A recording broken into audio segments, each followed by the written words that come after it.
आतिशबाजी की जा रही है। दिल्ली विधानसभा चुनाव का परिणाम और उत्तर प्रदेश की अयोध्या जनपद की मिल्कीपुर विधानसभा उपचुनाव का परिणाम झूठ एवं लूट की राजनीति पर पूर्ण विराम का स्पष्ट संकेत कर रही है। योगी जी का कुशल शासन और माननीय मोदी जी का मार्गदर्शन, ये मिल्कीपुर का जो सकारात्मक रिजल्ट है वो इस बात का प्रतीक है कि समाजवादी पार्टी का जो अहंकार लोकसभा का था वो बुरी तरीके से टूट रहा है। ये स्वाभाविक रूप से वहाँ की जनता ने खुल करके भाजपा को आशीर्वाद दिया है और जो उनसे भूल हो गई थी लोकसभा के चुनाव में, उस भूल का उन्होंने व्यापक रूप से सुधार किया है। मैं सभी दिल्ली वासियों को बहुत बहुत बधाई देता हूं और मैं हृदय से धन्यवाद करता हूं कि उन्होंने इतनी अपार जीत हमें दी है। जो अन्ना आंदोलन से आए, जिनके बहुत ही निश्चल, निष्पाप और बड़े भारत की राजनीति को बदलने के सपने की हत्या एक निर्लज्ज, नीच, मित्रहंता, आत्ममुग्ध और चरित्रहीन व्यक्ति ने की, उसके प्रति तो क्या संवेदना। दिल्ली को उससे मुक्ति मिली। जंगपुरा के लोगों ने, जंगपुरा विधानसभा के लोगों ने भी बहुत प्यार, मोहब्बत, सम्मान दिया, लेकिन 600 वोट से, लगभग 600 वोट से उसमें हम पीछे रह गए। तो मैं जो कैंडिडेट जीते हैं उनको बधाई देता हूं और उम्मीद करता हूं कि जंगपुरा की समस्याओं को वो हल करेंगे। People wanted change. They were fed up of the way things were and they wanted change. I suppose they voted for change. My congratulations to all those who have won. And for the rest of us, it just means we have to work harder and we have to stay there, be on the ground and be responsive to the people's issues. Milkipur seat पर अवधेश प्रसाद लंबे वक्त से विधायक रहे और BJP के लिए seat मुश्किल मानी जा रही थी, लेकिन सीएम योगी की रणनीति और ग्राउंड वर्क ने बड़ी ही आसानी से इस सीट पर कमल की राह पुख्ता कर दी। मिल्कीपुर में बीजेपी के चंद्रभानु पासवान ने समाजवादी पार्टी के अजीत प्रसाद को 55,000 से ज्यादा वोटों से करारी शिकस्त दी है।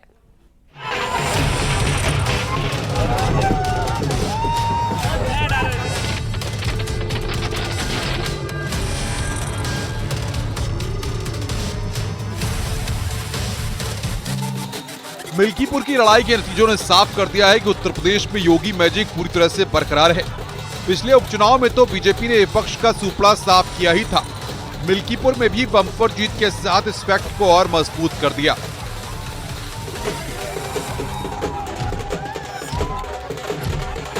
अब भाजपा कार्यालय पर उत्साह है, बकायदा ढोल नगाड़े के धुन पर यहाँ पर जो उनके कार्यकर्ता है वो नाच रहे हैं। इसके साथ ही आतिशबाजी की जा रही है। ये स्वाभाविक रूप से वहाँ की जनता ने खुल करके भाजपा को आशीर्वाद दिया है और जो उनसे भूल हो गई थी लोकसभा के चुनाव में, उस भूल का उन्होंने व्यापक रूप से सुधार किया है। मिल्कीपुर उपचुनाव में बीजेपी के चंद्रभानु पासवान ने समाजवादी पार्टी के अजीत प्रसाद को करारी शिकस्त दी है। समाजवादी पार्टी के तमाम दावों के बावजूद, अवधेश प्रसाद के लंबे अनुभव और मजबूत जड़ों के बावजूद सीएम योगी ने जिस जमीनी कार्यकर्ता को मिल्कीपुर के रण में जिम्मेदारी सौंपी, वो चंद्रभानु पासवान ने बखूबी निभाई और बड़ी जीत हासिल कर विधानसभा में एंट्री की तैयारी कर ली है। अयोध्या जनपद की मिल्कीपुर विधानसभा का उपचुनाव इस समाजवादी पार्टी के परिवारवाद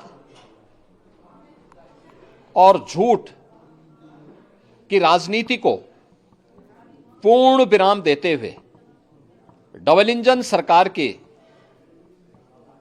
सेवा, सुरक्षा और सुशासन के मॉडल को अंगीकार किया है। जनता जनार्दन ने बहुत स्पष्ट किया है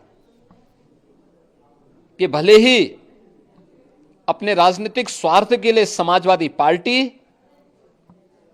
कितना भी झूठ का सहारा क्यों न ले ले, कितना बड़ा प्रोपेगेंडा क्यों ना कर ले, लेकिन जनता जनार्दन उन्हें सबक सिखाने के लिए पूरी तत्परता के साथ कार्य कर रही है। मोदी जी की जीत, मोदी की गारंटी की जीत, उनका विश्वास, वो जो गांव देहात में काम किए, पूरे जहां जहां 15 राज्यों में हमारी सरकार है, जो उन्होंने काम किया, ये उसकी जीत है। जनता को बस वही याद दिलाए और आज उसका रिजल्ट आपके सामने समक्ष है।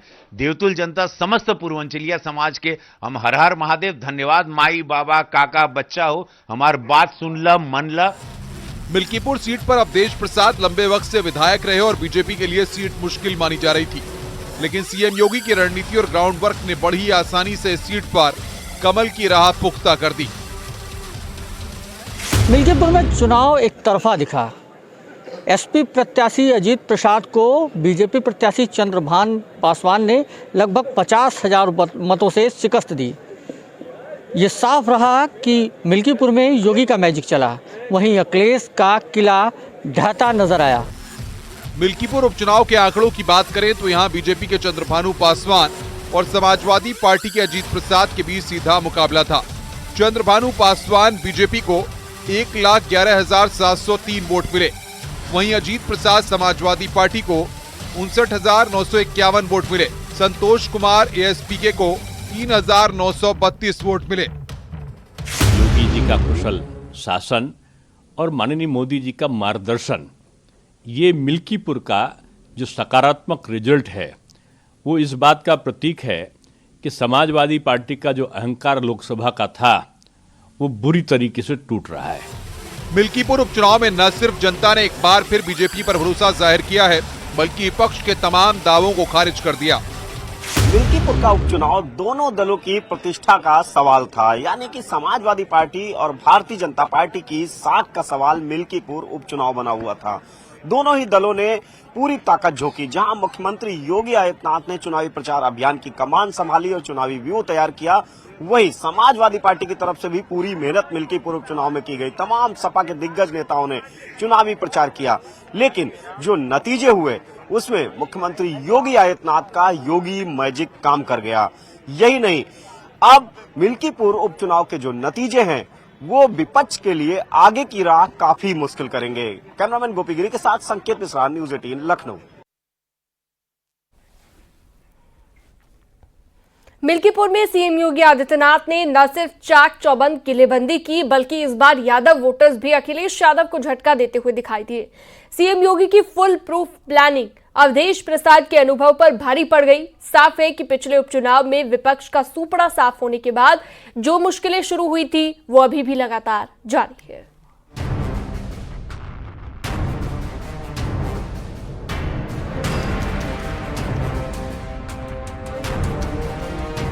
मिल्कीपुर उपचुनाव सीएम योगी और अखिलेश यादव दोनों के लिए साख का सवाल था। मिल्कीपुर सीट बीजेपी के हिस्से आ चुकी है और यहां अवधेश प्रसाद का लंबा अनुभव भी अखिलेश यादव के काम नहीं आ सका। 2024 में अवधेश प्रसाद की अयोध्या में जीत पर विपक्ष ने जश्न मनाया था। अवधेश प्रसाद के सांसद बनने से खाली हुई मिल्कीपुर सीट पर भी विपक्ष को पूरी तरह से जीत की उम्मीद थी, लेकिन नतीजे साफ करते हैं कि वोटर्स ने ऐसा खेल पलटा कि अवधेश प्रसाद का अनुभव और अखिलेश यादव की रणनीति दोनों ही फेल साबित हुए। विधानसभा के आम चुनाव में भारतीय जनता पार्टी प्रचंड बहुमत की ओर अभी पोस्टल बैलेटों की गिनती चल रही है, उसमें आगे बढ़ रही है और मिल्कीपुर में भी भारतीय जनता पार्टी ही जीत रही है। मैं दिल्ली विधानसभा में दिल्ली के सभी मतदाताओं का और मिल्कीपुर में सभी मतदाताओं का हृदय से आभार प्रकट करता हूं, बहुत बहुत अभिनंदन करता हूं। माननीय प्रधानमंत्री नरेंद्र मोदी जी की गरीब कल्याण योजनाओं पर जनता ने मोहर लगा दी। यानी कि एग्जैक्ट पोल होने वाले हैं। आप लोगों ने भी काफी मेहनत करी। अभी चूंकि पूरा परिणाम आना बाकी है, लेकिन जो प्राथमिक रुझान प्राप्त हुए उसमें भारतीय जनता पार्टी प्रचंड बहुमत की ओर आगे बढ़ रही है। और ये मिल्कीपुर वगैरह को लेकर जो आरोप लगाए जा रहे थे, समाजवादी पार्टी जब हारती है इस प्रकार के अनर्गल आरोप लगाती है।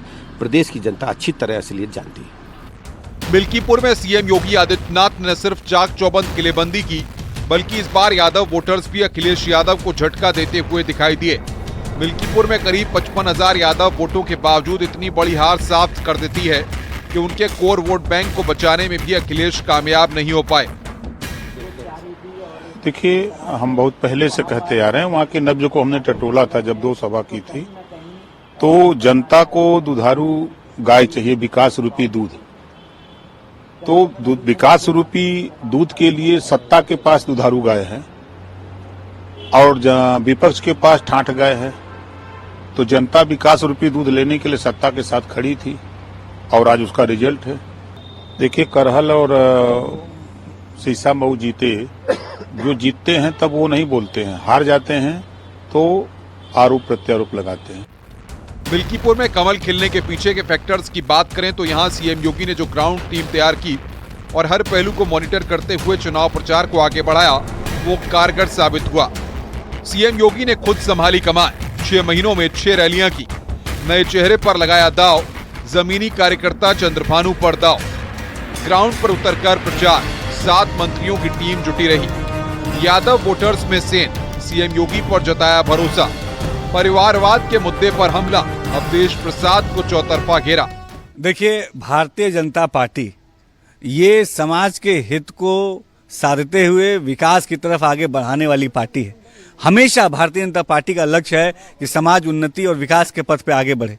और जो मिल्कीपुर विधानसभा का उपचुनाव है, चाहे दिल्ली विधानसभा का चुनाव का परिणाम है, इसमें जिस तरीके से Bharatiya Janata party leading position में जा रही है, ये साफ बताने के लिए काफ़ी है कि जनता को पूरी तरीके से हमारी मोदी और योगी सरकार के गुड गवर्नेंस पर भरोसा है। हमने धरातल पे उतर के विकास को सुनिश्चित किया है, हमने धरातल पे उतर के समाज की उन्नति को सुनिश्चित किया है और ये जीत हमारी जनता को समर्पित रहेगी और हम जनता की सेवा के भाव से इसी तरीके से आगे बढ़ते रहेंगे। सीएम योगी आदित्यनाथ ने न सिर्फ मिल्कीपुर सीट पर नए चेहरे पर दांव लगाकर एक बड़ी लड़ाई जीती है, बल्कि मिल्कीपुर में यादव वोटर्स का भरोसा भी शिफ्ट होता दिखा। अवधेश प्रसाद के लंबे अनुभव के बावजूद बीजेपी ने जो परिवारवाद का मुद्दा उठाया, वो अजीत प्रसाद के लिए भारी पड़ गया। उपचुनाव में यादव वोटर्स ने भी समाजवादी पार्टी को झटका दिया। वहीं मुख्यमंत्री योगी आदित्यनाथ की फुल प्रूफ रणनीति भी काम कर गई। जहां पिछले उपचुनाव की अगर बात की जाए तो लगातार विपक्षी पार्टियां चुनाव हार रही थी, वह सिलसिला मिल्कीपुर उपचुनाव में भी जारी रहा और विपक्ष की मिल्कीपुर उपचुनाव में करारी शिकस्त हुई। समाजवादी पार्टी मिल्कीपुर उपचुनाव बड़े अंतर से हार गई। कैमरामैन गोपीगिरी के साथ संकेत मिश्रा, न्यूज़ 18 अयोध्या। और चलिए अब सीधी तस्वीरें दिखाते हैं आपको उत्तराखंड के मुख्यमंत्री पुष्कर सिंह धामी की, जो कि बीजेपी की जीत का जश्न मनाते हुए। तस्वीरें आप देख सकते हैं। भारतीय जनता पार्टी की बड़ी जीत आज हुई है। 27 साल बाद दिल्ली में भारतीय जनता पार्टी की सरकार बनने जा रही है और मिल्कीपुर के दंगल में भी बीजेपी जीती है। ऐसे में पुष्कर सिंह धामी यहाँ पर 27 सालों बाद गैर भाजपाई सरकारों की विदाई हुई है और ये जीत आदरणीय प्रधानमंत्री नरेंद्र मोदी जी की जो गारंटी है, उस गारंटी की जीत है, क्योंकि वो जो भी गारंटी देते हैं वो इस बात की गारंटी होती है कि गारंटी पूरी होगी। और भारतीय जनता पार्टी के संकल्प पत्र में जो भी बातें कही जाती हैं वो पूरी होती हैं। झूठ, फरेब और भ्रष्टाचार का जो शासन था दिल्ली के अंदर, जिसके कारण से दिल्ली में अनेक घोटाले हुए, चाहे वो क्लिनिक का घोटाला हो, चाहे वो स्मार्ट क्लास का घोटाला हो, यमुना सफाई का घोटाला हो, अनेक घोटाले, चाहे शराब का घोटाला हो, उन सब घोटालों का अंत हुआ है। और मैंने दिल्ली के अंदर अनेक स्थानों पर मैं चुनाव के दौरान गया था, वहाँ मैंने लोगों के चेहरे पर परिवर्तन की लहर देखी थी, साफ गुस्सा देखा था। दिल्ली में जिस प्रकार से इन्होंने झूठी घोषणाएं करी, दिल्ली की जनता के साथ छल किया, लगातार 10 सालों तक आपदा की सरकार ने, आपदा पार्टी ने लोगों को छलने का काम किया। लोग बदलाव चाहते थे और डबल इंजन की सरकारें जो आदरणीय प्रधानमंत्री मोदी जी के नेतृत्व में पूरे देश के अंदर आज विकास के नए नए कीर्तिमान स्थापित कर रही हैं। हर राज्यों में जहां भी चुनाव हो रहे हैं, लोग वहां डबल इंजन की सरकारों को प्राथमिकता दे रहे हैं, क्योंकि आदरणीय मोदी जी के नेतृत्व में, मार्गदर्शन में वो सरकारें राज्यों के सर्वांगीण विकास के लिए काम कर रही हैं।